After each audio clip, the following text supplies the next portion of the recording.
الكسوة المغربية بالطرز المجبول. هذه الكسوة طرز فارسي، هي في الأصل كسوة يهودية مغربية.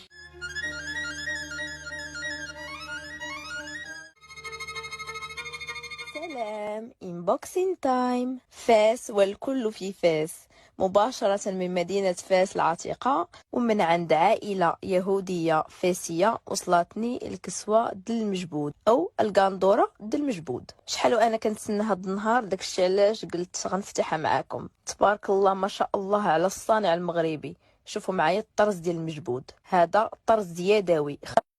بوسبير والكل في بوسبير، التزوير في بوسبير، السرقة في بوسبير، والكذب في بوسبير.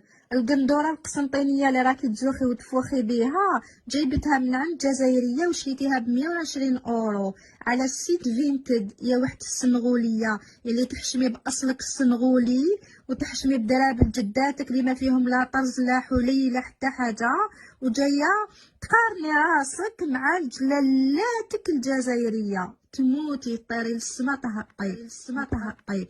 نبقاو حنا جزائريات وانتوما سنغوليات. وبما انو نتوما شعب امي ما تفهموش، راهي كاتبه لا ديسكريبسيون المراه اللي باعت لها القندوره باللي القندوره سي ستيل كونستانتين فرغاني، وفرغاني هي اشهر علامه للطرز المجبود في قسنطينه.